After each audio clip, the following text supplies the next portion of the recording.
مرحبا. الحلقة اليوم خاصة جدا ومميزة. ليش؟ لكن لابس أنا طقم. وقت اللي كنا بالسجن كان أهم شيء بالنسبة إلنا إنه نأمن خبر لأهلنا إنه أنا بخير أو أنا بمحل فلاني أو كذا. ليش؟ لأنه الأهل بيعيشوا قلق. اختفى الزلمة، بدهم يعرفوا شو صار فيه، لكن قتل ولا ما انقتل ولا عم يتعذب ولا كذا. فكان أول شغلة نفكر فيها إن نوصل خبر إنه أنا بالمحل الفلاني، أنا معتقل عند الجهة الفلانية. عرفت شو؟ لكن لقم حافظ أسد ومن بعده كان ياخذ السجين ويخفيه، ياخذ السجين ويخفيه. وعندنا نحن 200 ألف سجين مفقود في سجون بشار الأسد بعد الثورة، وقبلها في بلاوي كان. عرفتوا كيف؟ ومنهم الصحفي أوستن تايس، اللي هو أمريكي، صحفي أمريكي كان عم يغطي له. هلا بحكي لكم عنه. فالحلقة اليوم مخصصة لأوستن تايس، ومهمة جدا بدلالاتها. بدلالاتها الكثيرة. وين هو ومين اعتقله وكيف، وكلهم اشتغلوا وحاولوا وما حدا جاب شيء. جهاز مكافحة الإرهاب استطاع أنه يخترق المنظومة الأمنية السورية ويجيب اعتراف من شخصيات كبيرة بوجوده عندهم. يعني صرنا نعرف مين وكيف وشلون، وراح أحكي لكم. طبعا نحن ما وصلنا لهون بالساهل، يعني بعد جهد جهيد. بس من اليوم وطالع أي واحد بيحكي على جهاز مكافحة الإرهاب أو بيتهمه بأي تهمة بيحط بتمه شغلة يعني. ليه؟ لأنه هيدي ضربة موجهة لآل الأسد وللنظام بالذات يعني. أيوة، فهيدي يعني انتبهوا لها. من إيه، انتبهوا لها، حطوها ببالكم. كل واحد ببطنه شغلة، شكران من واحد كذا إلى آخره، بده يتهم عملاء للنظام، ضباط مخابرات. اسكت أحسن له، لأنه بعد هي ما عاد في حكي. هذا الصحفي أوستن، طبعا الله يفك أسره، اللي ثبت لنا أنه ما يزال حي. أوستن تايس في سجون ماهر الأسد. هاي عنوان الحلقة. هذا في له صورة، ما بعرف إذا صحيحة ولا لا، بس هي الصورة إنه وقت اللي اعتقلوه قرب دمشق. قرب دمشق اعتقلوه. طبعا اللي اعتقلته الفرقة الرابعة. هي أمه، هي حاملة صورته وعم تطالب فيه. طبعا صار 12 سنة. حكينا مع أمه. هذا وزير الخارجية بلينكين عم يحكي من إثنى على الجزيرة. الجزيرة منذ 12 عاما على المختطف الصحفي الأمريكي أوستن تايس في سوريا. لقد تم فصل أوستن تايس عن عائلته لأكثر من ربع حياته، وهو محتجز في ظروف غير معروفة. كل مخابراتهم ما عرفوها. نحن نعرف أن الحكومة السورية قد اعتقلت أوستن، وقد عرضنا عليها مرارا محاولة إيجاد طريقة لإعادته إلى وطنه. يعني عرضنا عليها تمام مرارا. هذا الجزيرة جديد، هذا لأنه عم تقول 12 سنة ومختطف في 2012، يعني السنة. أوستن تايس، من هو أوستن تايس؟ أوستن تايس صحفي أمريكي اختطف في سوريا في 14 أغسطس 2012. تايس الذي كان يعمل كصحفي مستقل ويغطي الأحداث لصالح عدة وسائل إعلامية مثل واشنطن بوست وسي بي اس، فقد الاتصال به بالقرب من دمشق بعد دخوله سوريا لتغطية الحرب الأهلية في سنة الحرب الأهلية. هي ثورة يا غبي. هذا شو اسمه. ورغم مرور سنوات عديدة على اختطافه لم يتم تأكيد الجهة المسؤولة عن اختطافه. طبعا نحن تأكدنا. وما زال مصيره مجهولا حتى الآن. حتى الآن لم يتم تأكيد الجهة التي اختطفت أوستن تايس بشكل رسمي، ومع ذلك هناك تقديرات تشير إلى أنه ربما يكون محتجزا من قبل إحدى الجهات المرتبطة بالحكومة السورية. الحكومة الأمريكية طالبت السلطات السورية مرارا بالمساعدة في تحديد مكانه وإعادته مساعدة، مو هي يعني، رغم أن دمشق نفت أي معرفة بمصيره أو احتجاز. 12 سنة عم يكذبوا. هلا بنقول ليش.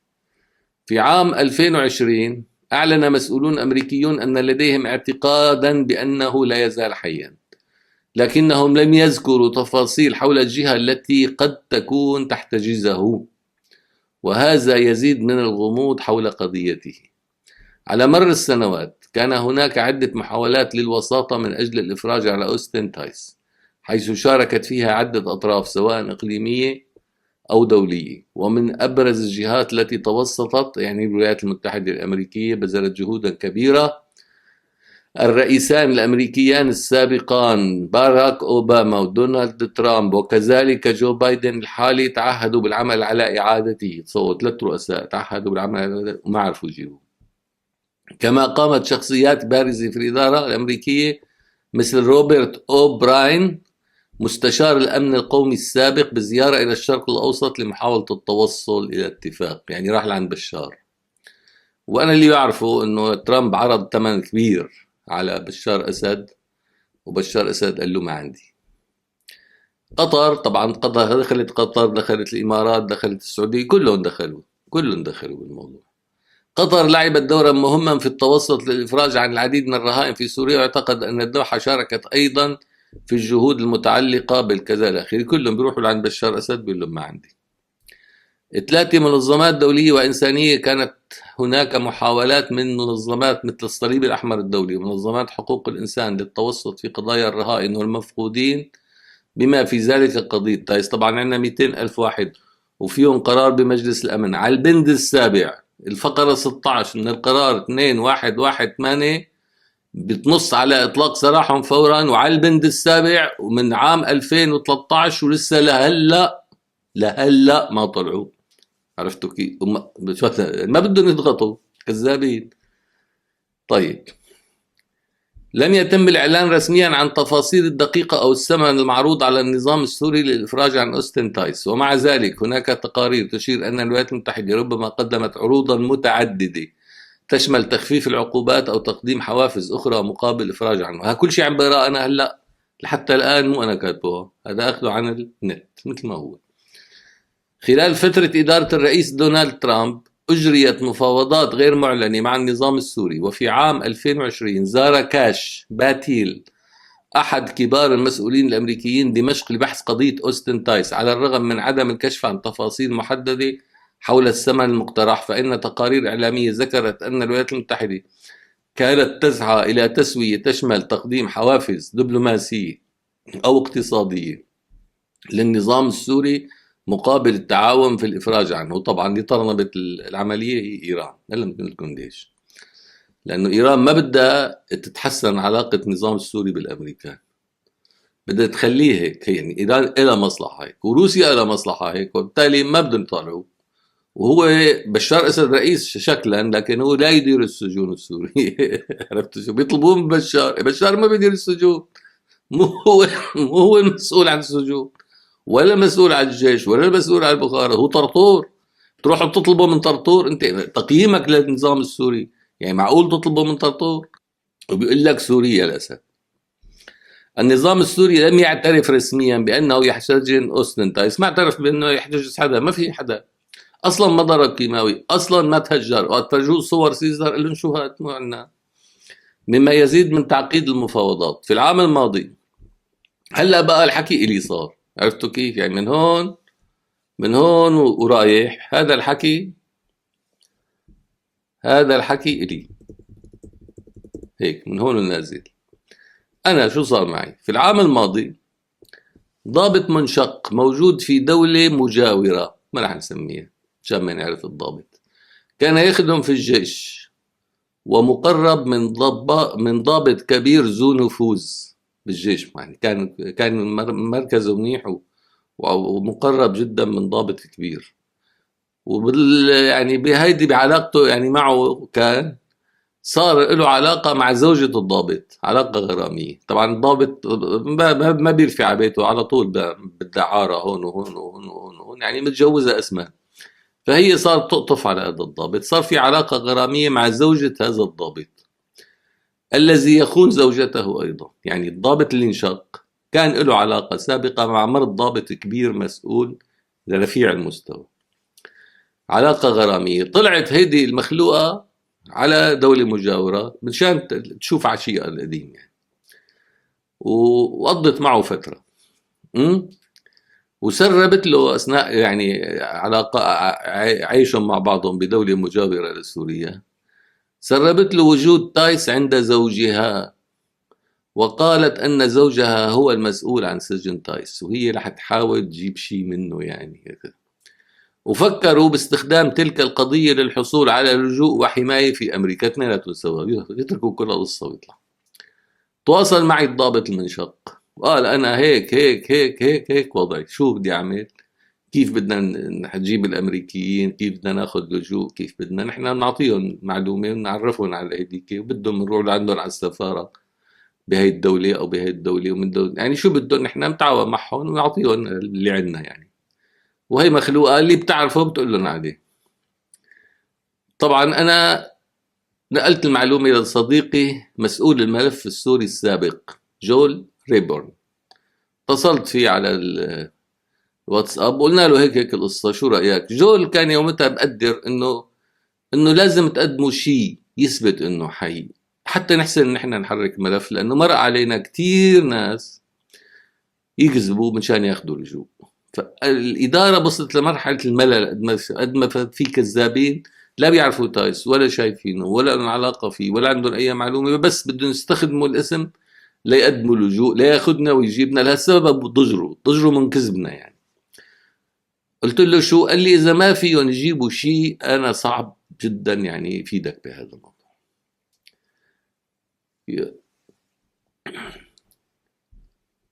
وهكذا أغلق الموضوع بالاتفاق بيني وبين جول. قلت له شو يعني كنسلوا؟ قال لي كنسلوا. قلنا له خلاص. نقلت للضابط الصورة، قلت له مستحيل، بدك أولا جيب دليل أو صورة للسجين أو تسجيل صوتي من مدير السجن يقول إنه هو عندي، يعني الموضوع بيتحرك. غير هيك قل المخلوقة ما فينا نفيدك، خليها ترجع لعند جوزها. ماتت القضية هلا قبل أكثر من شهر، وفي سياق الحصول على معلومات عن إيران. يعني نحن عم نبحث معلومات عن التواجد الإيراني، تحركات إيران وكذا وإلى آخره طبعا، ونخدمهم فيها للإيرانيين. مهم. فهي المعلومات في كتير فريق عم يشتغل، يعني في عندك لا يقل عن 2000 سوري بيشتغلوا هالشغله. عرفتوا كيف بيشتغلوا؟ يعني عملهم الاساسي انه يتبعوا ايران ويعملوها وينظموها تقارير ويبيعوا التقارير. فنحن عم نشتغل جماعه ما عندنا وشو اسمه يعني قبل اكثر من شهر، وفي سياق الحصول على معلومات عن ايران وتحركاتها من داخل النظام السوري من مصادر، وبشكل خاص من الجناح الروسي، يعني الضباط اللي ولاء لروسيا المطلعين على النشاط الإيراني، وبينهم وبين الإيراني عداوي. يعني ليش بصير في فوائد مشتركة وأحيانا منافع. فذكر أحدهم لعضو سري يعمل مع جهاز سوري لمكافحة الإرهاب، طبعا اسمه الحركي بيجي بالمكالمات اسمه الحركي وائل، الذي يتواصل مع هذا الجناح هذا، وبشكل خاص هذا الضابط بتواصل معه من فترة. قال له مرق له شغله، قال له طيب انت عم تسالني عن ايران وكذا، طيب ما بدهم يعني الامريكان تايس؟ ما بدهم يعرفوا شيء عن تايس؟ صار يحكي وياه عن تايس. تواصلوا معي المسؤولين في شعبة الاستخبارات معي، يعني ابو زهير ووائل، وطلبوا مني يعني شو رايك، انه شو القصه، يعني هذا تايس مهم للامريكان ولا كذا، شيء بدنا نحرك الموضوع. قلت لهم انه اذا ما جبنا شيء يثبت وجوده قبل اي شيء ما رح يهتموا الامريكا. فالضابط راح شو اعطاهم شفرة، قال انه حصل عليها من تايس. تايس قال له اياها، وقال له بس تعمل الامريكي، بس تعطيها الامريكيين بيتاكدوا اني انا هون. وهي ستقنع الامريكيين. شو الشفرة؟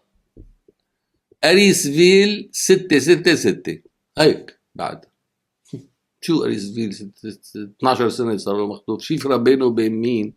وليش في شفره وليش في يعني شغله يعني ما هي كثير، انا ما ركبت معي. لكن بهي الفتره، بفتره الاتصالات والكذا، كانوا الشباب بالجهاز عم يسجلوا له المكالمات والرسائل الصوتيه وكذا بطريقه ما، يسجلوا له لكل شيء بيحكي. هلا بنحط لكم اياها التسجيلات.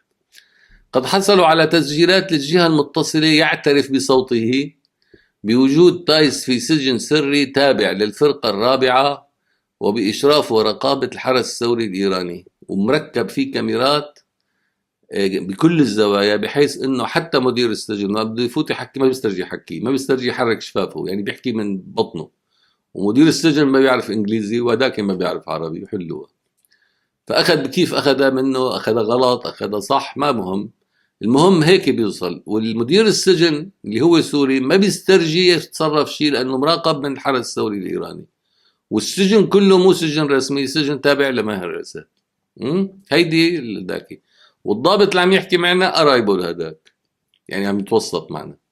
فقرايبه لمدير السجن اللي هو مرته اللي كانت عم تخونه مع ضابط منشق. عرفت شو؟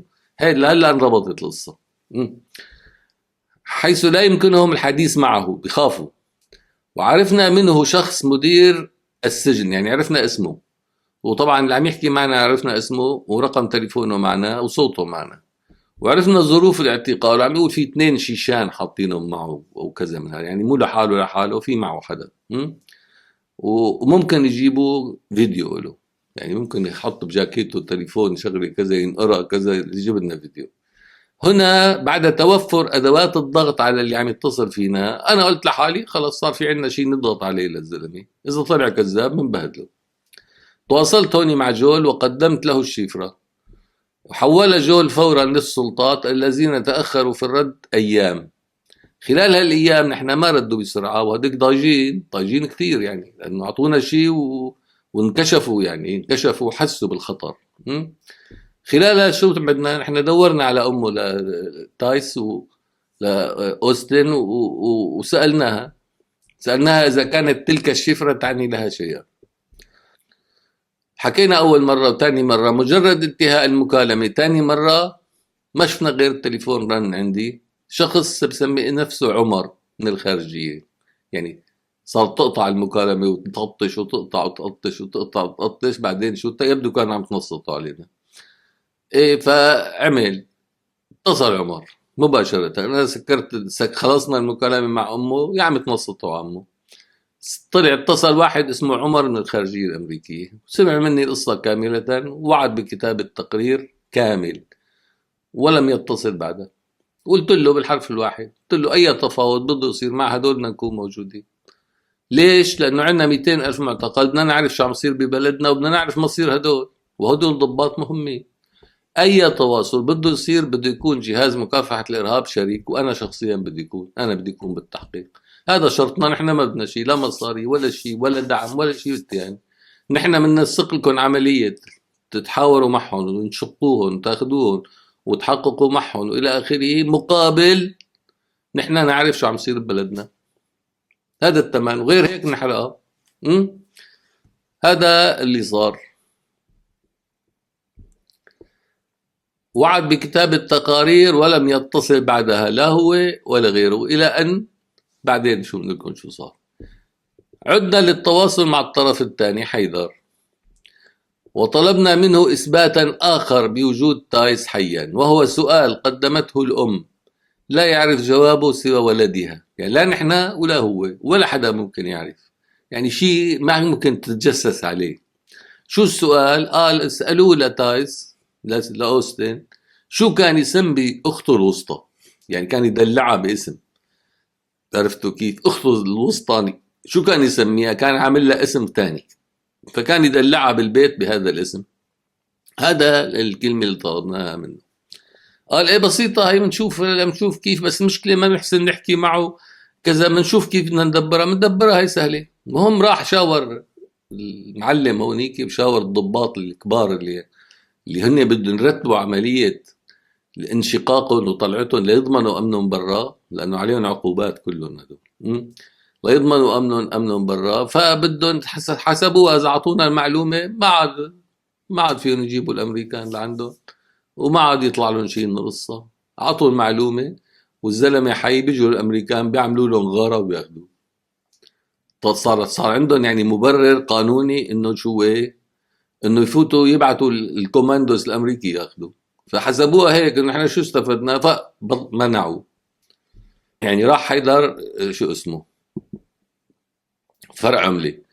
وهو سؤال قدمته الأم إيه، طلب مهلة. طلبنا من أم تايس أن تظهر هون بقى، وقت طلب مهلة وتردد وقال مدري شو كذا، قلنا نضغط عليهم، بلش نطلع على الإعلام. إذا طلعنا نحن على الإعلام يعني بتصير خيانة له، بيفقد ثقته فينا.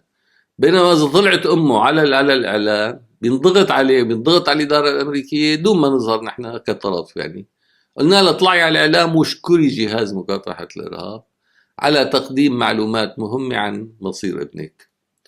عرفتوا كيف؟ بس هي شو عملت يومتها؟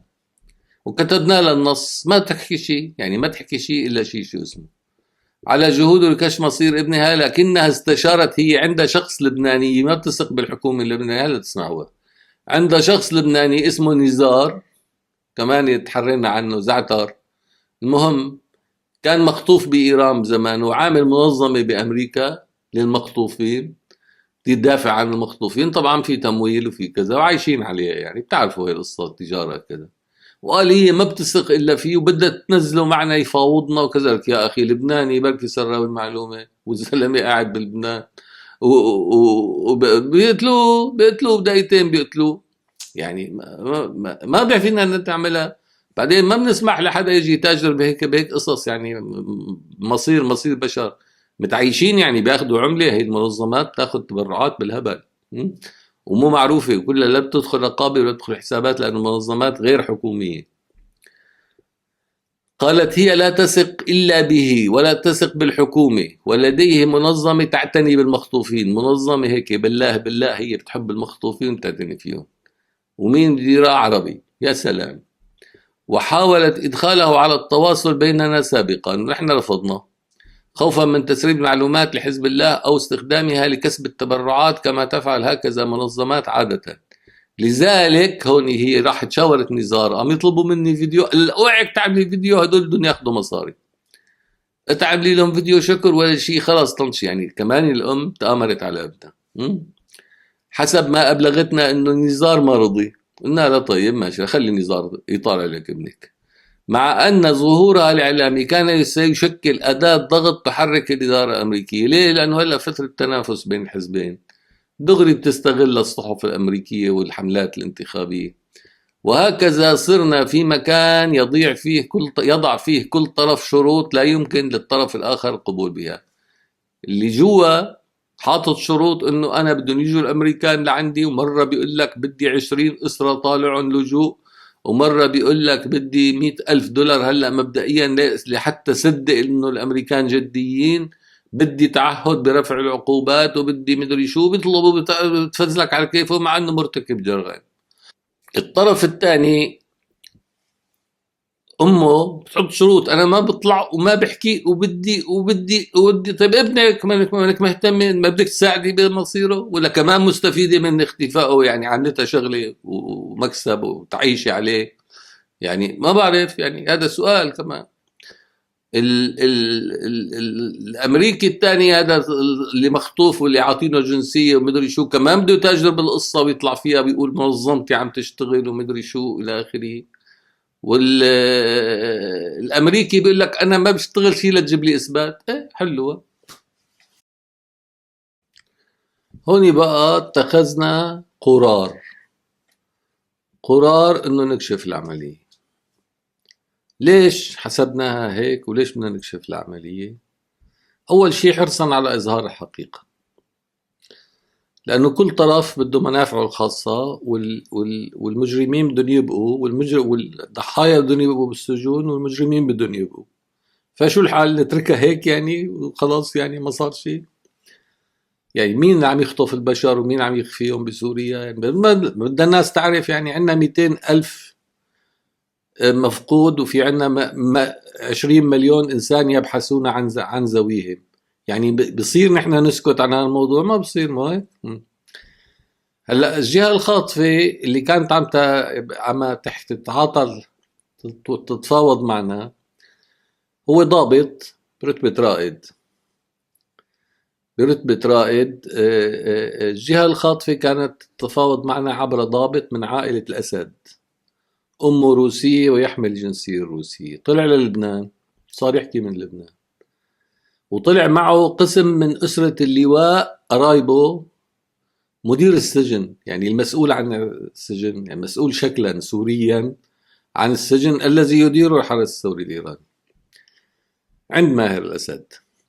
وهذا مدير السجن ليش يعني هلا يعني حمي وصار بده يطلع وصار بده كذا؟ ليه؟ لأنه أسماء الأسد صدرت له أملاكه كلها. طبعا هذا كله موثق بحكي حيدر. أملاكه في سوريا وما عاد عنده شيء، بده يبيع شقاته ببطرسبرغ، وبده يعني مصاري. صار مرة بيطلب مصاري، مرة بيطلب مدري شو، مرة كذا. ليش؟ لأنه قطعت فيه السبل. هلا بشرح لكم كيف. وهو الوحيد اللي بيحسن يفوت على السجين، ووعد بتقديم فيديو حديث له إذا ما وافقت السلطات الأمريكية على تقديم ضمانات لأمنه وعائلته، يعني سافروا توطين يعني بأي بلد، ويرفعوا عنه العقوبات. الضابط الوسيط اللي عم يحكي معنا حيدر برتبة رائد طيار قال أنا جاهز نجتمع بأي سفارة بأي دولة، أنا بلبنان حاليا بدهم يعني يجوا.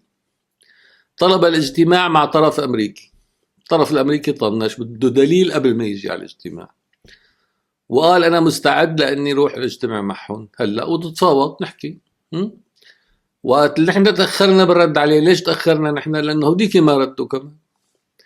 صار يطالب بمبلغ مالي، أنا صرت متكلف، صرت حاطط 20,000، صرت حاطط مدري قديش لأولاده ولا كذا وإلى آخره، ونحن وضعنا كذا. صار بده مصاري، بده مصاري على أساس إنه شو يعني يتأكد من جدية الأمريكيين. إذا دفعوا مصاري معناتها جدية، مثل ما بفكر هو، يعني رعبون. يعني يوضع في حساب هو يسميه، هو بيعطينا رقم حساب، بس يشوفون صاروا بحساب قال هو بخلوهم حطون ايداع اي شيء، بس يعني انه بس انا اتاكد انه انتم جديين، بعتوا مصاري معناتها انتم جديين. طيب بعدين صار طلب منا لجوء ل20 عائله انه توافق الامم المتحده على توطين، اعاده توطين 20 عائله. طبعا هن بلبنان ومقدمين لجوء، تخيلوا عائلات ضباط كبار بالاسد عم يقدموا لجوء برا، والامم المتحده عم تعطيهم. لك انا مستغرب نحن قديش في شبيحه برا. يعني الامم المتحده بتعطي لجوء لمين؟ مو للمستحق، لابن للمجرم اللي تسبب بالهجره. واعاده توطين ل20 اسره، ضربوهم 5 يعني 100 شخص، وبيناتهم ضباط. تخيلوا يعني قديش رح ينشق نص بيت الاسد ونص بيت نحن اصرينا عليه، قلنا له يا اخي ما بيمشي الحال، هذا اللي بعثت لنا اياه الكود ما بيمشي الحال، بدنا دليل حقيقي، يا صوره مع جريده او تاريخ اليوم اللي تصورت فيه، او بدنا جاوبنا على السؤال اللي بعثنا لك اياه. وهيك تسكر الباب، يعني ما عاد في مجال انه نحن نتقدم، لا هيك ولا هيك ولا هيك، سكروا علينا الباب. بعد 3 أسابيع تواصلوا معي من مكتب التحقيقات الفيدرالية الأمريكي الاف بي اي، مسؤولة في ملف تايس، يعني هي موظفة ماسكة ملف تايس، هي مسكته يعني. وشرحت لها القضية تفصيلا وكتابيا. شرحت لها القضية كتابيا ورسميا، شرحت لها إياها يوم الجمعة الماضي. مو هاد الجمعة الماضي شرحت لها القضية تفصيلا، وطلبت منها إعلام المسؤولين وتبلغني قرارهم. قلت لها خذي لها الورقة ورفعيها للمسؤولين وبلغيني قرارهم، مهتمين ولا مو مهتمين. إذا مهتمين لحتى نتابع التفاوض، ما هم مهتمين نحن رح ننشر.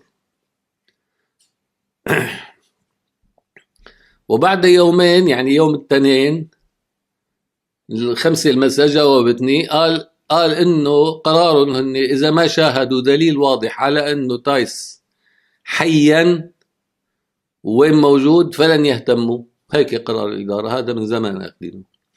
وطلبت مني اعطيها رقم، قلت لها نحن عندنا تسجيلات وعندنا رقم الشخص وعندنا كذا وعندنا ادله يعني تدينه على الاقل له، اذا فرضنا كذاب باسمه وبرقم تليفونه وبصوته، تدينه انه هو عم يحكي هيك، بتجيبوه، فيكم تجيبوه دوليا انه هذا خاطف واحد وعم يقول للرئيس تبعه انه ما بده اياه، فانت فيك تجيبيه دوليا من طريق الانتربول الدولي وانتم حاطين عليه عقوبات.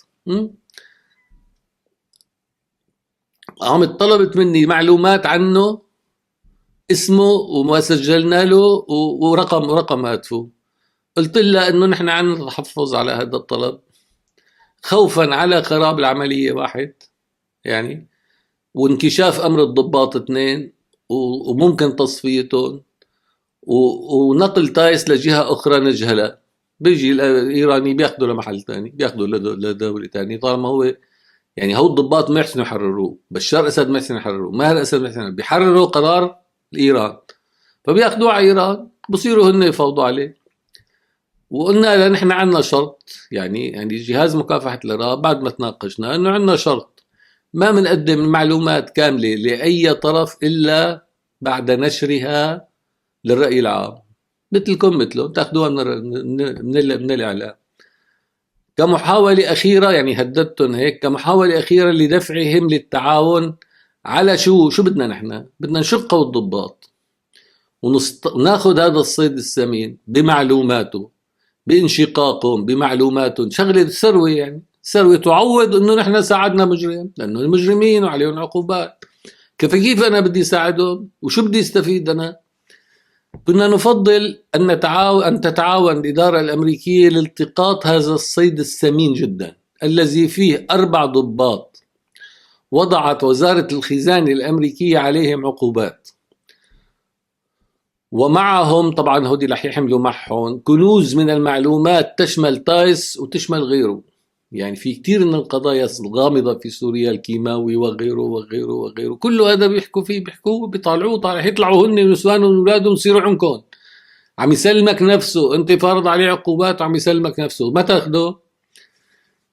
وملفات لا تعد ولا تحصى، خاصة أنهم سوف يسلمون أنفسهم وعائلاتهم بعد ضمان سلامتهم من قبل السلطات الأمريكية. هون الأمريكان ما بدهم. مكسبنا من العملية لو نجحت هو المعلومات التي سوف نحصل عليها، والضغوط التي سيتعرض لها النظام، وتقديم الدليل القانوني على كون هذا النظام هو نظام إرهابي بشهادة كبار ضباطه. وهذا الثمن يفوق ما نخسره من مساعدة مجرمين فتكوا بالشعب السوري على الحصول يعني ساعدهم على شو؟ على الحصول على لجوء ووطن آمن لهم لأولادهم. ليش أنا بدي ساعدهم؟ هن مجرمين وقاتلين قرايبيني وقاتلين رفقاتي وقاتلين 200,000 أشرف ناس بسوريا، وصور سيزار تعملهم. ليش تساعدهم؟ إذا ما في تمن ما بساعدهم. رفضنا تقديم المعلومات للجهات الأمريكية لأن ذلك بتقديرنا خطر، فهو أولا لن يقدم لنا أي فائدة، ونكون قد ساعدنا المجرمين قتلة الشعب السوري مجانا. أيضا لدينا خشية يوجد ما يبررها من سوابق، هي عقد إدارة بايدن صفقة مع إيران على تحرير تايس مقابل زيادة نفوذ إيران في سوريا. نحن اللي خايفين منه أنه إدارة بايدن اللي مجمدة قانون سيزر هلا وبدها تلغيه، واللي مجمدة قانون تبع مناهضة التطبيع، واللي تقريبا العقوبات مجمدتها، ونروح تعمل صفقة مع إيران، تاخذ هاي المعلومات تضغط فيها على إيران تعطيهم تايس سرا، تقول لهم طيب اعطوني مقابلها. شو بيعطون مقابلها؟ بيعطون مقابلها شو؟ وين؟ زيادة نفوذهم بسوريا، مثل ما عملوا يوم الاتفاق النووي. ما اسمه الاتفاق النووي، اسمه اتفاق التعاون المشترك. يعني كان مفروض فيه النووي بند من البنود الثانية والتطمينات الثانية بيقول له أوباما لا خامنئي نستعدين للتعاون بما في ذلك الإبقاء على بشار الأسد. إذا نحن خايفين من هاي، خايفين من أنه تتجدد هذا اتفاقية التعاون المشترك. نحن مع ترامب لأنه ألغاها، اجا بايدن رجع يشتغلها بس سرا، وشايفين الصفقات وشايفين التخاذل. فأنا عندي خوف حقيقي. هي واحدة. إذا مقابل هي عقد إدارة بايدن صفقة مع إيران على تحرير تايس مقابل زيادة نفوذ إيران في سوريا، وهذا ما يعني أننا قد خدنا الشعب السوري وقضية 200,000 مفقود بالسجون السورية مثلهم مثل تايس ما أحسن منهم، وسوف يستخدمها الحزب الديمقراطي في الانتخابات لصالحه.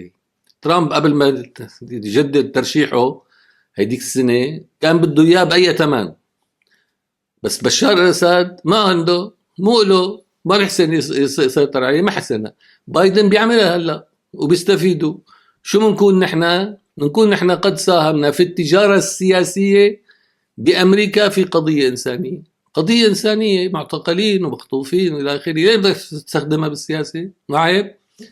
ولما كنا لا نثق بإدارة أوباما ولا إدارة بايدن لعلاقاتهم المميزة مع إيران وتخادمهما معها في الملف السوري منذ اتفاق العمل المشترك الذي وقع عام 2015، ولما كان ذلك من شأنه أن يلحق الضرر بحملة الجمهوريين ومرشحهم ترامب الذي نتمنى فوزه. ليه؟ لسبب واحد، أنه ألغى اتفاق التعاون المشترك الذي يعهد إيران في سوريا.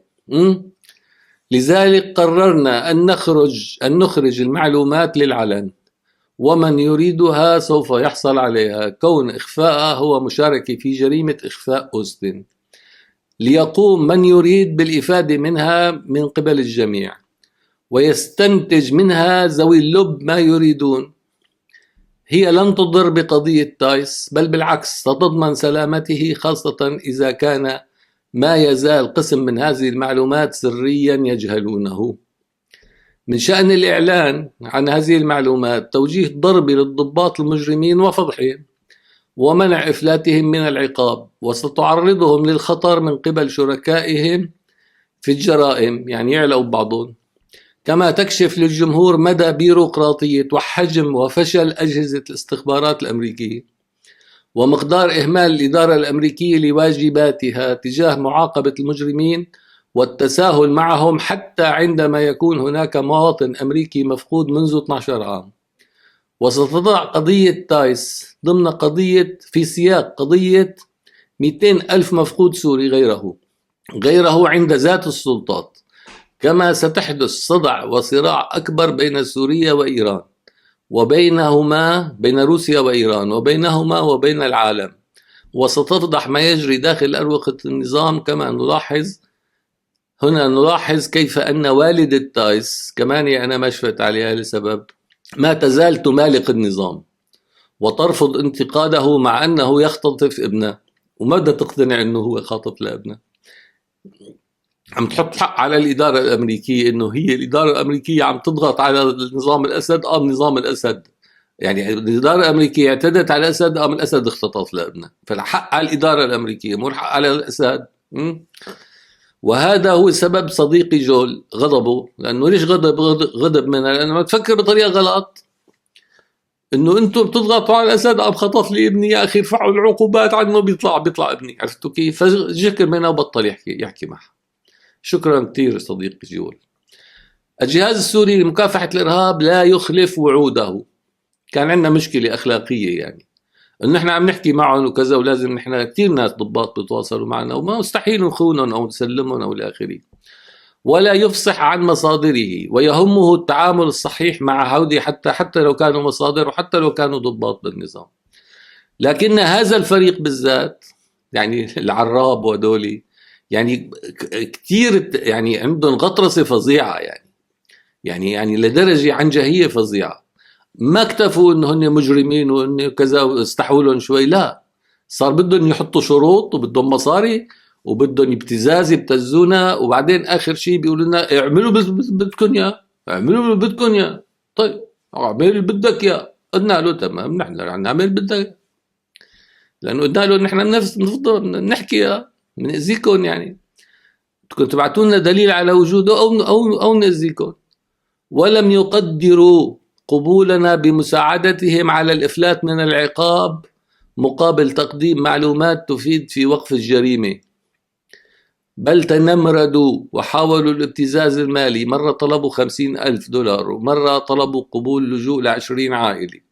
وعندما شرحنا لهم أنهم بوضع لا يسمح لهم بوضع شروط، وأنهم بذلك يغلقون الأبواب، وقلنا لهم أن تسريب بسيط منا سيضعهم في موقف لن يحسدوا عليه، أرسل زهير رسالة عبر حيدر.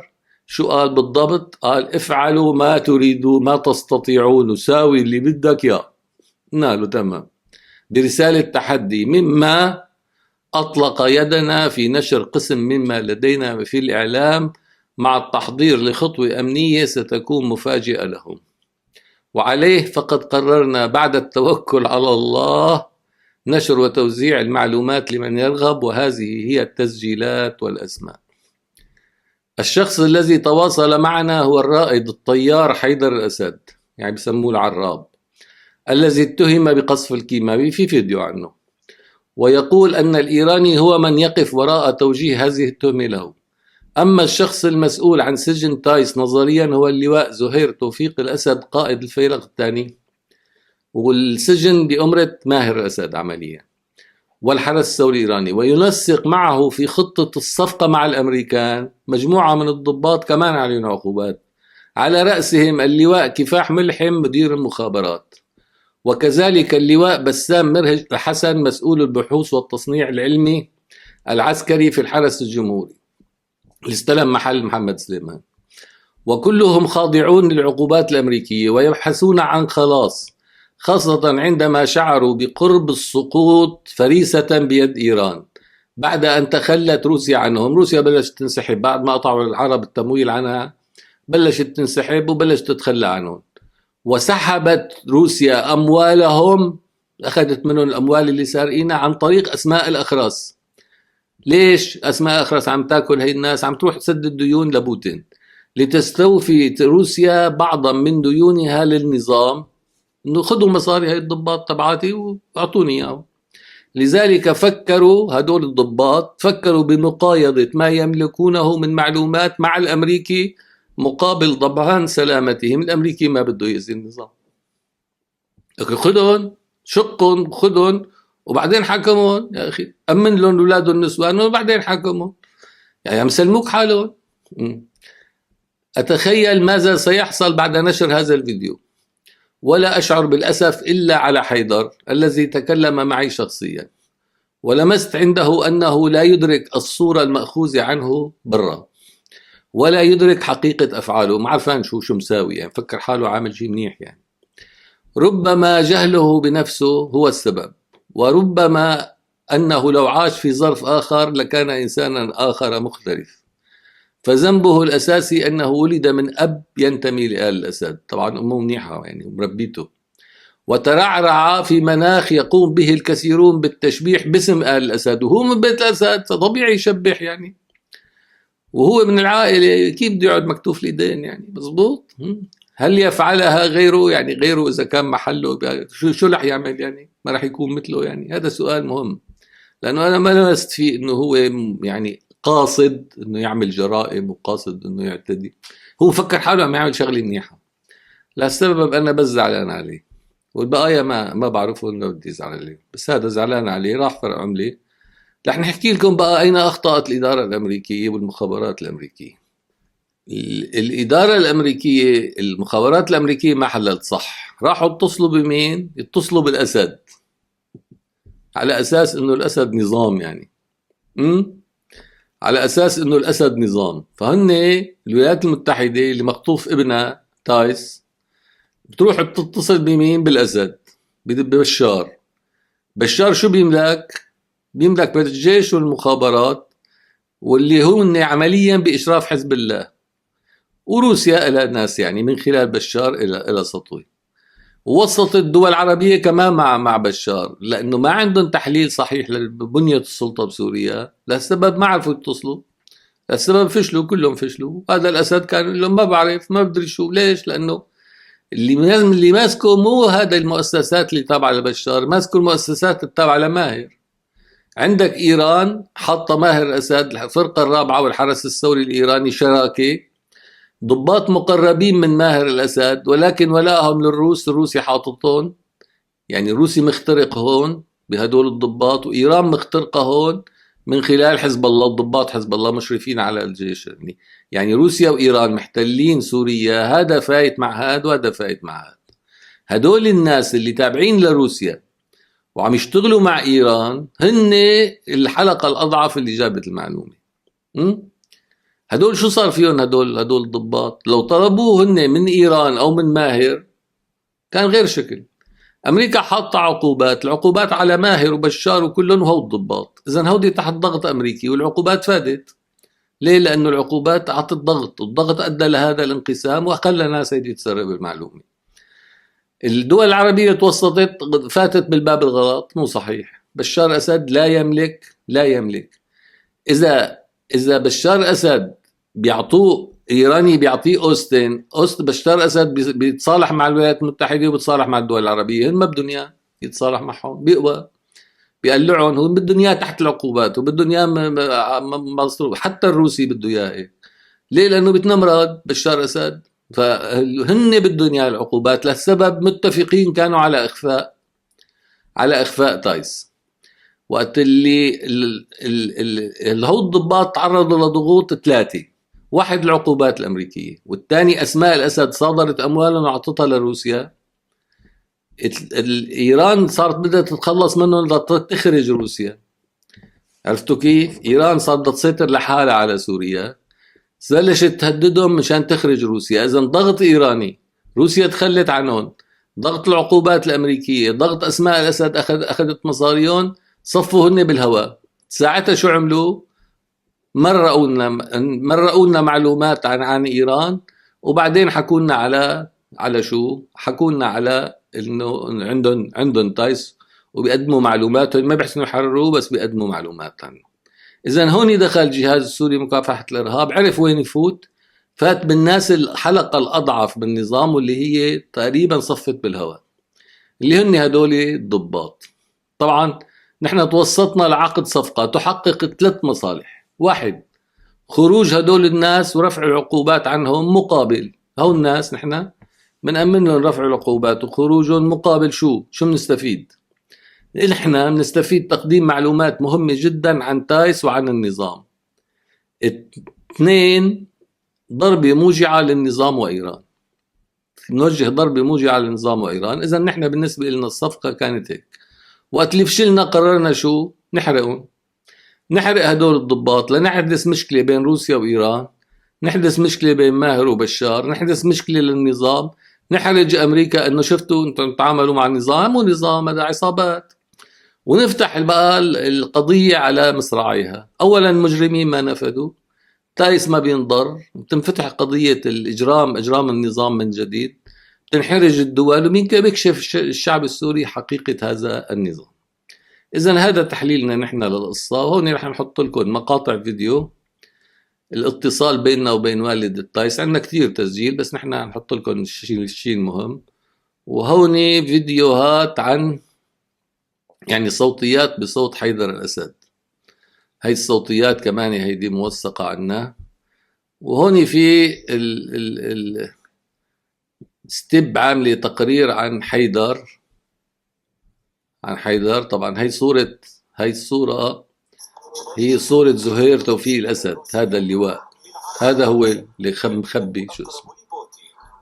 معلومات حصرية جواد حيدر توفيق الأسد، والدته روسية الأصل، ووالده يعمل مهندسا وليس له علاقة بالعمل السياسي.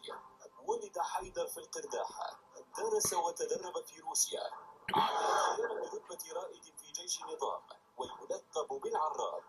معلومات حصرية لوكالة ستيم نيوز أفادت أنه المنفذ الحقيقي لمجزرة خان شيخون، التي كان معظم ضحاياها من الأطفال بداية حزيران يونيو عام 2017، ونفذ العديد من الطلعات الجوية على إدلب وشمال سوريا، حتى استدعته موسكو إليها بسبب تربص إيران به على خلفية اتهامه بتسريب إحداثيات موقع رجل حزب الله سمير القنطار.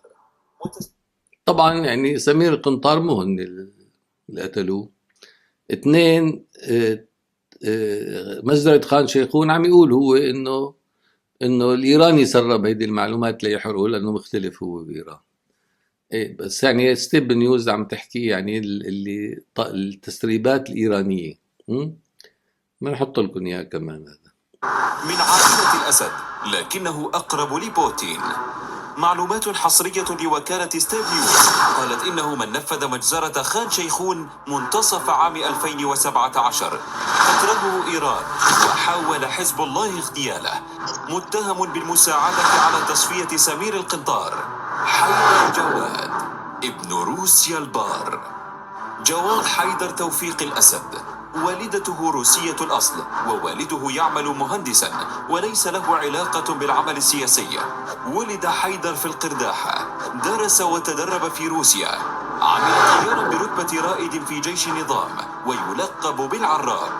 معلومات حصرية لوكالة ستيب نيوز أفادت أنه المنفذ الحقيقي لمجزرة خان شيخون التي كان معظم ضحاياها من الأطفال بداية حزيران يونيو عام 2017، ونفذ العديد من الطلعات الجوية على إدلب وشمال سوريا حتى استدعته موسكو إليها بسبب تربص إيران به على خلفية اتهامه بتسريب إحداثيات موقع رجل حزب الله سمير القنطار وتسليمها للروس الذين أعطوها بدورهم للإسرائيليين بعد صفقة بين الطرفين لاغتيال القنطار. منتصف عام 2018 سعى حزب الله لتصفية حيدر بعد تكليف رجلهم في سوريا أحمد مشيك ومجموعته، وأطلق عليه النار في سيارته على طريق مطار المزة، فأصيب في قدمه لكنه استطاع الهرب وعاد لروسيا التي يحمل جنسيتها، ليصبح عمله محصورا بنقل المعلومات من روسيا لضباطها في قاعدة حميميم التي كان متواجدا في وقت زيارة الأسد للقاعدة في اللقطة الشهيرة التي أوقف فيها الجنود الروس الأسد ومنعوه من اللحاق ببوتين. اسم حيدر كان على لوائح العقوبات الدولية بوصفه أحد ضباط النظام، لكن جنسيته الروسية أخرجته من القائمة.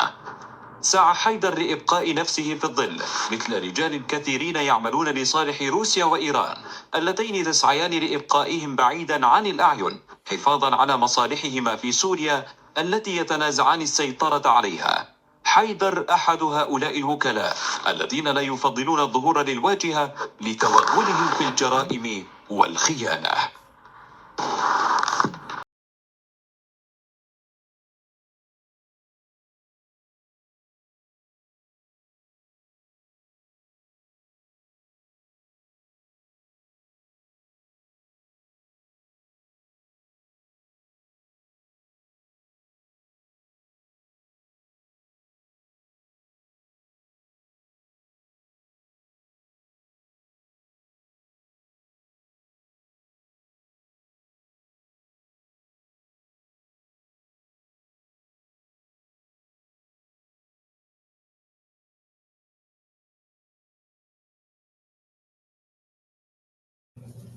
Great. My dear, your son is arrested in Syria, and we have somebody contact us as apparatus counter-terrorism in Syria, and we cooperate with the international society. So he contact us that he has information about the prisoner. So he sent us a code. We ask him if you give us anything, evidence that you connect with them or know them. He sent us a code. So I would like to ask you about the code. The code is Arisville 666. Do you hear about this? Is this word mean anything to you, Deborah? I guess I didn't understand something Arsfield 666. The word is Arsfield 666. Did this word mean anything to you? Arsfield 666. No. I mean, what I can hear the 666, but what's the first part? Arsfield. Arsfield. If you hear it, repeat it, please. You didn't get it. Arsfield. No. Repeat it if you hear it. Arsfield. No. I'm not getting it. I'm sorry. My husband is taking notes over here. Mark, let them at least. Yeah, he's let just him taking in. notes. Let him in. This is my husband, Austin's father. He's taking notes. He has better hearing than I do. You can record the call. I'm telling you in front of them. You can record the call.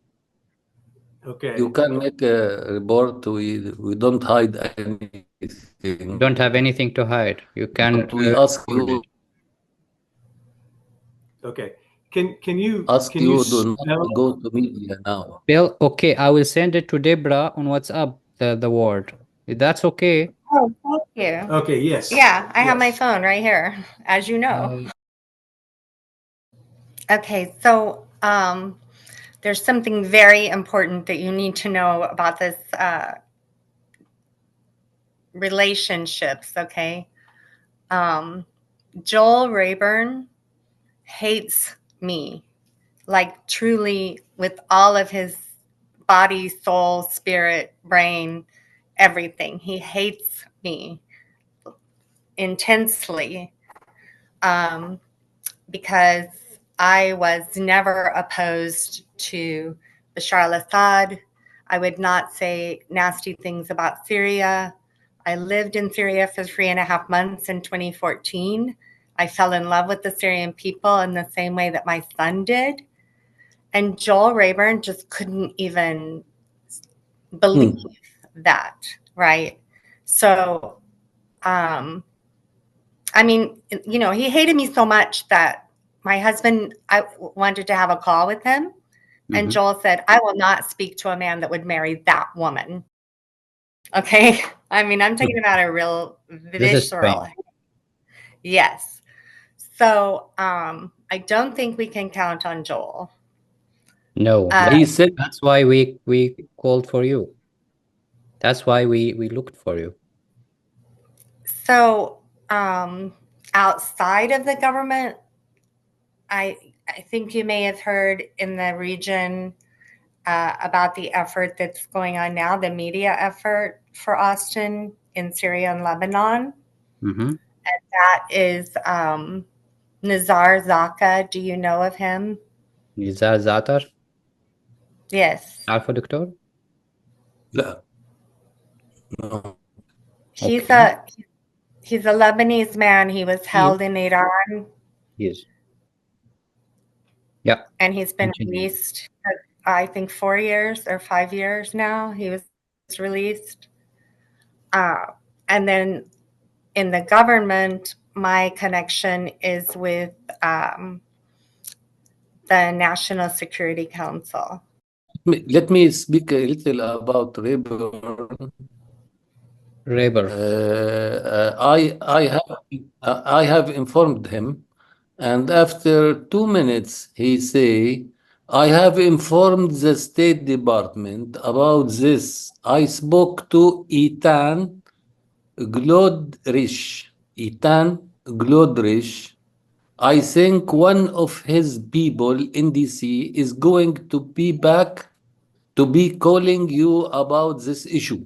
So he is interested, and it is matter of national security.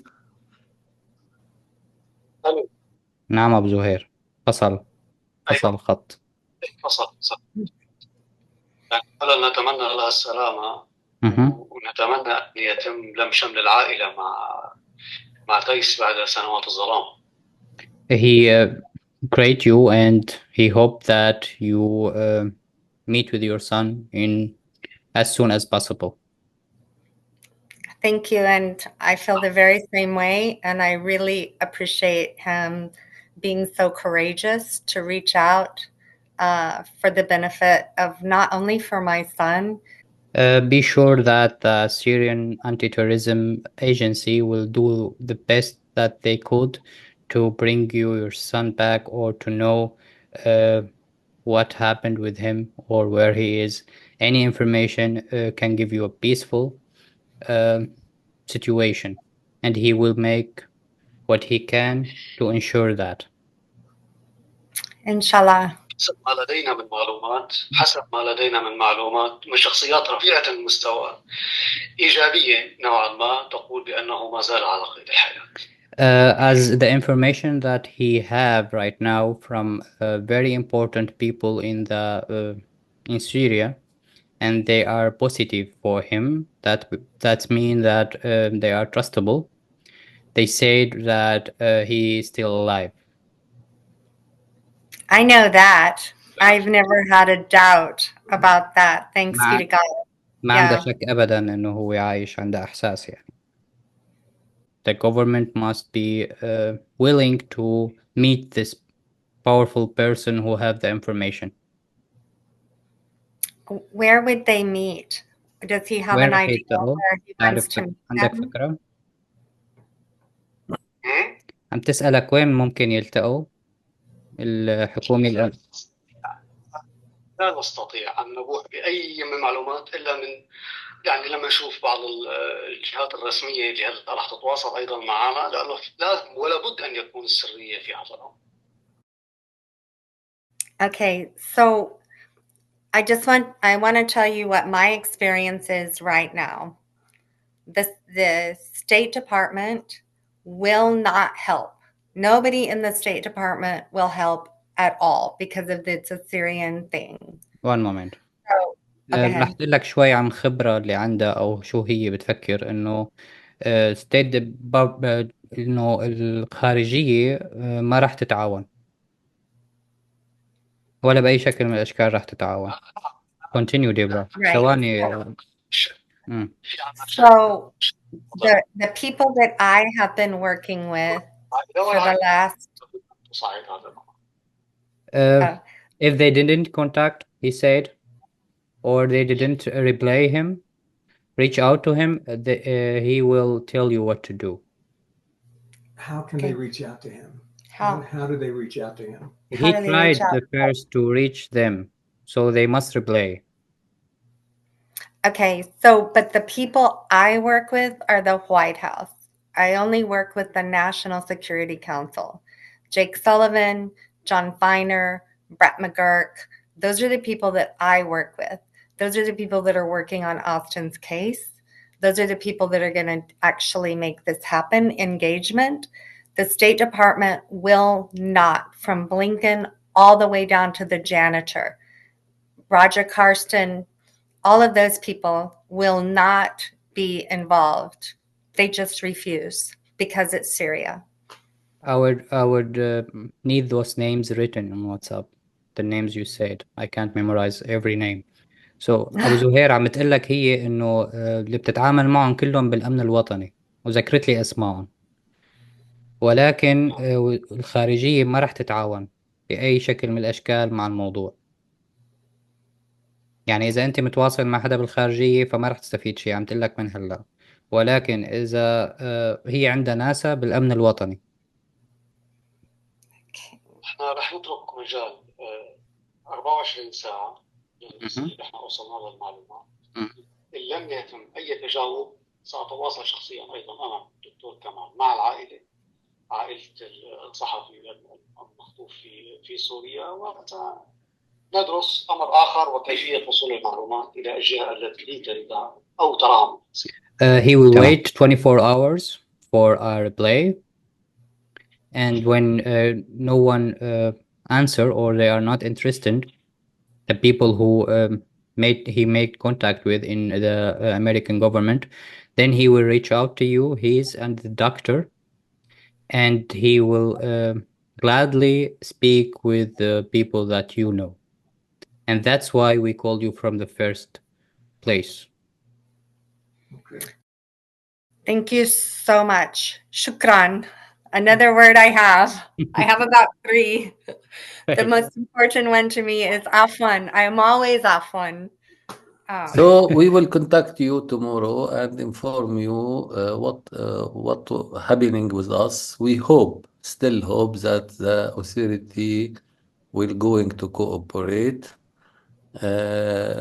So I will recall them another time tomorrow. It is working. They are working. So if they do not respond, we will return to you and to find out what we can do. يحكي معي أعطيه نقطة. سواء أنا وقعت بورطة كبيرة هلا ما فيني أحكي. هلا ما فيني أحكي. الساعة 87 مساء لا فيني أحكي. كيفك شو أخبارك؟ ماشي الحال؟ كيف أمورك؟ والله يا غالي لو بعرف القصة هيك بداية الأمر أنا قلت لي يا وايد، قلت لي معي اتصال مباشر معهم، قلت لي مستعدين لكل شيء. أنا اليوم زلمي ورطته بقصة كبيرة، طلع أولاده على لبنان، أقسم بالله العظيم صرت دافع له $7000. أنا من جيبتي دفعته لأولاده. الزلمة بعد شوي راح ينتهي. تعرف شو يعني راح ينتهي؟ على كثر التوتر اللي فيه وأنا مهدي. أنا لو بعرف هيك القصة وبعرف هيك الحكاية أتدخل أي حدا بالموضوع هذا كله بقلب بعضه. وقلت لك من بداية الأمر واي جد متأكد منه، وقلت لي مليون بالمية. هلا هني أخذوا المعلومة، تأكدوا من المعلومة ولا خلاص؟ لكن بقول لك يا وائل سلف سلف سلف سلف سلف كل شيء خد سلف. هلا أنا اللي أكلت الضرب كله بقلب بعضه. قبل أكل الضرب وهلا هاي ثاني ضرب. يعني كفين أكلتهم أنا. تعرف ليه؟ لأنه أنا صادق مع العالم، أبحب لف وبدور. على كل الأحوال راح تكون ردة فعل ما يفكروا حالهم إني أذكياء يعني كتير، وما يفكروا حالهم بيحركوا أساطيل أو غيره. صدق راح تكون ردة فعل كتير قوي ووعد شرف. ليك أنا وصلت لبنان ماشي ساعة بحكي ما في مشكلة. مجبور بالجماعة ما فيني ورط العالم واطلع من براتهم. والله هلا بلبنان أنا حد السفارة الكويتية طالع الحمراء هني هنيك قاعدين من العالم. الشفرة 200% وهني بيعرفوا حق المعرفة شو معنات الشفرة كلها. الشفرة صح كيف محكي معك الشفرة صح. أفيا ليك حتى لو قالوا لك خطأ بيكونوا كذابين لأنه الشفرة صح 100%. عارف كيف تأكدت من الشفرة صح 100%؟ أنا بقول لك ريس فير تاني ملك النور، يعني منتمي، هو الصحفي هذا منتمي لجماعة 666 رمزة. فهمت كيف؟ ماشي. هلا اخوي ما قدر يصوروا الزلمة، قال لي ولكن كانت الشفرة الأصح من هيدي إنه بيشرب كباية مي بإيده شمال. بيفهموا عليه. هيدي الشفرة بتعني إنه هو منتمي لجماعة الماسونية العالمية. ماشي. ملك النور ريس فير يعني ملك النور. وعلى فكرة رجع قاعد معه وقال له أنا وصلت الرسالة وهيك. قال له بس اشرح لي شو الموضوع. قلت لك الزلمة اللغة الإنجليزية مش كتير. لك هو الصحفي كان بينتمي للبحرية الأمريكية وبينتمي خدم هنيك. بعرف. بالنتيجة هيدي الإشارة هن بيعرفوها، مجرد بيبعت لهم هيدي الإشارة هن بيفهموها 100%. قال له أعطيني إشارة واضحة. قال له هيدي هي الإشارة الواضحة يلي طبعا جماعتنا ما هيك قبلها، ما تفكرون سهلين إنه كل يوم والتاني حدا بيدخل له إنه بده يوصل لك رسالة شو بدها يموهوه يدخلوه. حتى يوم من الأيام حتى لو إجا شخص بده رسالة أو إشارة من عنده بيكون فات بالحيط. وهيدي الطرق أنت بتعرفها حق المعرفة. براسك حتى براسك هذا الزلمة مش كفاح ملحي ولا أي شخص تاني يعني بيقدر يغطي عليه لأنه علاقته مباشرة مع معي. فهمت علي هلأ مين هو الزلمة؟ وانا كنت بقول لك هو برتبة عميد، لا هو برتبة لواء. بس كمان كرمالي كرماله للزلمه، لحتى بنعرف مصداقيه الجماعه لاي جهه. لكن انت توقعك هلا ايه هني هلا ساعتين ثلاثه انا براهنك انه هني رح بيرجعوا بيلقوا لك وبيحكوا واللي بدك اياه موجود وشو بدك نحن جاهزين. اعطينا الموقع، هن بده يقولوا لك اعطينا الموقع اذا ما امنت حمايه لإلي ولاولاده نعم وللزلمه 100% لا بديني لا بحظي بعطيهم. طيب حسب توقعاتك انت، نحن اللي علينا وصلنا لهم رساله لهم بالذات، يعني للجهه العاليه لهم. حسب توقعاتك الرد يعني لازم ننتظر شوي. هلا الرد وصلت المعلومه وقالوا لك انه هني في مؤسسه سواء استخباراتيه او مدنيه او شو ما كانت تكون بدها تتفاوض معك. ما ابظن انه بعد 6 ساعات 7 ساعات بدهم يتواصلوا معك، لانه هن محروقين على زلمتهم محروقين. لا انا اللي بعرفه حسب معلوماتي، هيك معلومه مهمه بتكون ضمن عمل مؤسساتي. هذا تحليلي انا، هل هو صح تحليلي ام خطأ؟ لا هذه راح تكون ضمن عمليه مش مؤسسه، اما هذه ضمن نطاق اجهزه مخابرات، ما راح تكون ضمن اي جهه ثانيه. يعني هلا حتى انا بحكي معك ما يحددوا موقعي وين انا ومن وين بحكيك انت، من وين ما بتحكيني وشو بحكي. يمكن هلا الارقام بيكونوا رقمي ورقمك بيكونوا تحت المراقبه. نعم. ما تقول لي ابو زهير وما تقول لي اي شيء. ابو زهير بده يقدم تقريره مع ارقام التليفونات، فهمت كيف؟ ابو زهير منفذ من التحالف عن مصدر المعلومه من وين، ويرسلها هو من التحالف للامن القومي. هيك منفذ انا بعد ما بعت تم التواصل معه. وايل لا وايل لا تنسى انه اتركني انه ضابط طيار، بالنهايه انا كمان ضابط استخبارات. هيك الحكي بالتقرير اذا ما كان مصدر المعلومه وارقام تليفوناتهم واسمائهم ماشي. نعم. كل هيدي الامور توقع انا بنحط تحت المراقبه. مصدر المعلومه صحيح ام غير صحيح بدك تنتبه حتى بحكيك. استخدم موبايل ثاني مش نفس شبكه الراوتر، استخدم اي شبكه ثانيه، ما تستخدم هذا الحكي اللي عم تحكيه هلا هون. خلص فهمت كيف؟ عم تفهم علي يا والد؟ فهمت عليك تمام. خلينا ننتظر ونشوف الامور لوين رايحه. طيب اوكي. انا على كل الاحوال انا في عندي شغل، عندي لقاء مع احد الاشخاص، بترك الموبايل. تمام. هلا له تمام ماشي. للساعه 3 4 برجع ببعث لك. تمام. قد ايه التوقيت عندك هلا؟ هلا انا توقيتي 6:03.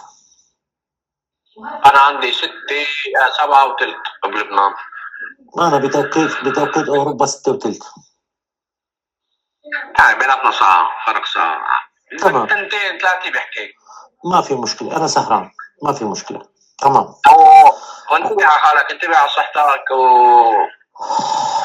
اهم تعبان حيدر. انا السؤال اللي بدي اسالك اياه الاخير، حسب انا تحليلاتي ببرك بصفن وبحلل انه هذا الامر هن اللي لازم باسرع فرصه هن يتواصلوا. انا هذا اللي مثل ما قايل هن رح يركضوا ورا منك ماشي. نعم. رح يركضوا ورا منك وبشكل ملح كثير، يعني فهمت كيف؟ نعم. طيب بشكل ملح كثير يعني. طيب انت ليش عم تفضل اللقاء؟ ليش ما بتفضل اللقاء يكون معي ما يكون معك؟ شو السبب؟ انا ما فيني اترك اولاده للزلمه. اذا ما امنت اولاده للزلمه 100%، انا اخذت اجازه مفتوحه كرمال هذا الموضوع. ما في عندي مشكله، انا بلتقي فيهم باي سفاره، ما في عندي مشكله. سفاره لبنان بلتقي فيهم، سفاره مصر بلتقي فيهم، ما في عندي مشكله. طيب لو بس برجع بقول لك دغري اتبع ليك واي، انتبه علي شو بدي احكيك وانتبه علي شو بدك تفهم مني. تمام. انا في عندي شيء بيراقبوني جماعتي بالخطوه، اذا دخلت الحمام تعطيهم اشاره انه انا دخلت الحمام. فهم علي؟ نعم فهمت علي؟ فهمت عليك. تمام خلص تمام فهمت عليك. خلص نحن على تواصل. طيب اوكي خير. تمام خير. يلا باي. سلامات. يجي استلم على قائد الفيلق الثاني الزلمه. هلا اللواء دقيقة، اللواء زهير توفيق الأسد قائد الفيلق الثاني صح؟ صح. طيب هو بالنسبة له هو وعائلته يطلع مؤمن ولا ما بده؟ هلا ليك هلا زوجته هلا ما طلعت، طلعوا اولاده اكرم واكرام. تمام ماشي تمام. علي مسافر بدولة عربية. أنا قال لي عمو حيدر أنا موجود هون ساعة اللي بدك بالإمارات. هو الزلمة قال لي الزلمة ساعة اللي بدك أنا بطلع لعب. ماشي أولاده. هلا أنا مسؤول عنهم بشكل شخصي. ماشي تمام بشكل شخصي مسؤول عنهم. لكن اللواء زهير عنده عقارات بالزلمة، بده يحاول كمان يبيع عقاراته وبيطلع. حتى في عنده عقارات بروسيا الزلمه، عم بيقول لي وكل لي اي محامي او اي مكتب عقاري يبيع لي بدي اطلع. ماشي ولكن هيدي المعلومات افينا نعطي كل شيء عنها يا واعي. صح تمام. مشان المعلومه اجاوب عليها. مشان المعلومه ان هي صدرت اجتني انا منك انت، عشان انا الاسئله اللي انسال عليها. بالضبط المعلومه اجتني منك انت وهي اجت من عندك عن طريق اللواء. اعتبرني انا اللي محكي عنه. تمام. اذا سالوني مستعد للقاء بالسفاره مع الامريكان، انت مستعد؟ قبل ما بتتنفذ شروطي، مش هن بيشرطوا لي. شو هي شروطك؟ شو هي شروطك لاجاوب عليك؟ انت بتعرف شروطي شو هي؟ انا الدفعه الاولى حتى خلص اولاده. ليك وائل انا ما قلت لك عن اولاده، قلت لك اساميكم. هذا الحكي بيني وبينك بضل. اكيد تعطيهم اسامي، تعطي اسامي وليك بتعطيهم، ما في عندي مشكله. بس ابي يعرفوا انه انا موجود بلبنان، اولاده موجودين بلبنان ومقدمين عن طريقه الامم المتحده للشؤون اللاجئين. تمام ماشي تمام. يعني انت ما بيتم اللقاء معك الا ينفذوا الشرط الاول اللي هو دفعه. الشرط الاول الخطوه شو بدك بغيره انا بعمله. طيب بلتقي ثاني يوم ثاني يوم بنفذ شرطي، بعرفهم صادقين معي. ثاني يوم خلال 6 ساعات بلتقي فيهم.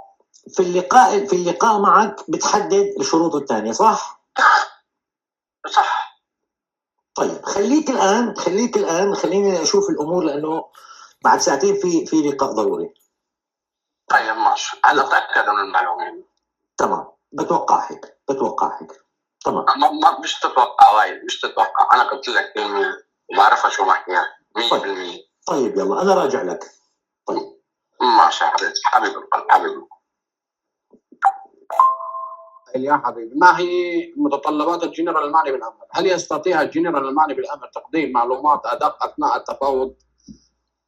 مثلا اين كانت تنقلات الهدف الى اخره. قلنا لكم معنا ملف كامل، وهي جاوبناه بالشرط الثاني، مش الشرط الثاني، الجواب الثاني. انا كتبت الشرط الثاني، هي الجواب الثاني. طلبات الجنرال المعني بالامر تامين عائلته من الناحيه الماديه وخلصت. ما في شروط اكثر من هيك.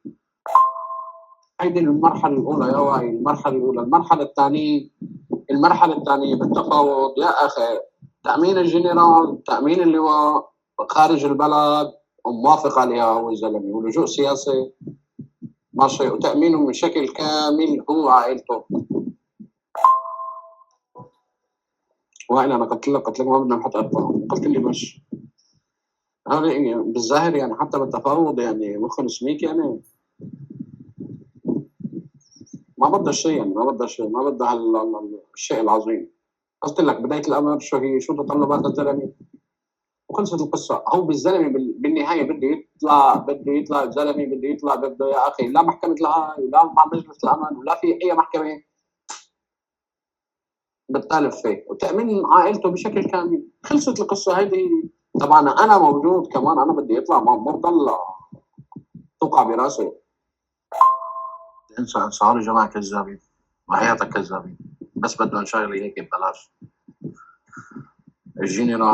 الجنرال أما معه شيخ غاليس كلها عقارات بعقارات.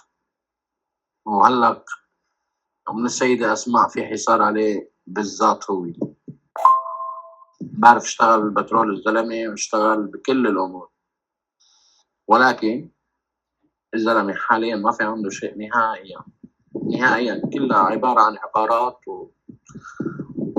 وكان أخذ شقتين بسان بطرسبورغ بروسيا، وبالفترة الأخيرة عملوا عليه حجز كامل. هيدي الحكي لإلك مش لإلهم حبيب القلب. ما في شيء يعني عادي الأمور عادي. بشو هو الرد يا أخي؟ هيدي قضية دولية، منا قضية عاطفية. يا ويل الله يوفقك. معنا اليوم الجماعة يعني هلا هن بدهم يحكوك على أي أساس بدهم يحكوك؟ يا أخي أنا وصلت لكم للأشخاص اللي هن مسؤولين عن هذا الأمر. أنا وصلت له والجماعة لهم شروط. أبدا شيء خي، أبدا شيء. منك بموقف صعب ولا أي شيء، بالعكس أنت ما تخدمهم يعني.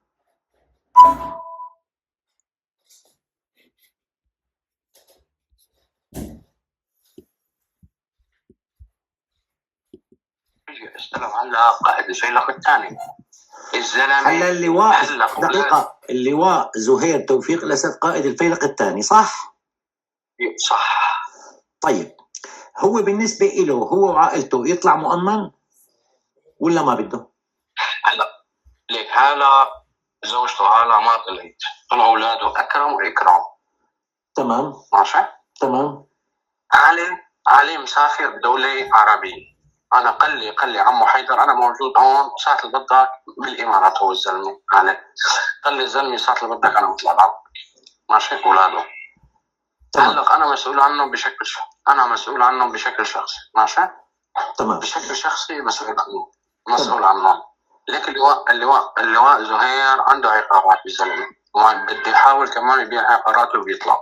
حتى في عنده عقارات بروسيا. الزلمة عم بيقول لي وكل لي أي محامي أو أي مكتب عقاري يبيع لي بدي أطلع.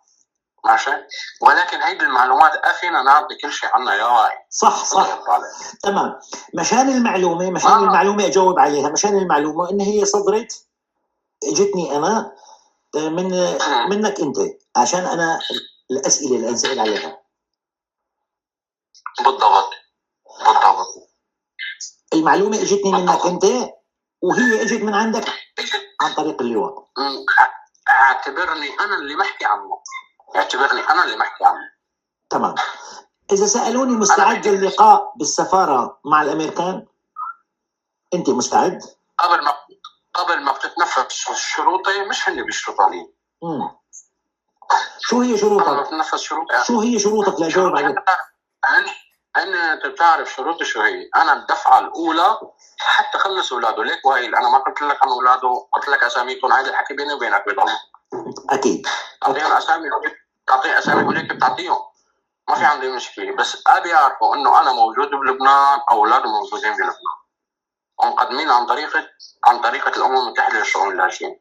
تمام. ماشي. تمام. يعني أنت ما بيتم اللقاء معك إلا ينفذوا الشرط الأول اللي هو دفعة. الشرط الأول الخطوة شو بدك بغيره أنا بعمله. طيب بلتقي ثاني يوم ثاني يوم بنفذ شرطي، بعرفهم صادقين معي. ثاني يوم خلال 6 ساعات بلتقي فيهم. في اللقاء معك بتحدد الشروط الثانية صح؟ صح. طيب خليك الآن خليني أشوف الأمور لأنه بعد ساعتين في لقاء ضروري. طيب ماشي. هلا تأكد من المعلومة. تمام. بتوقع هيك. تمام.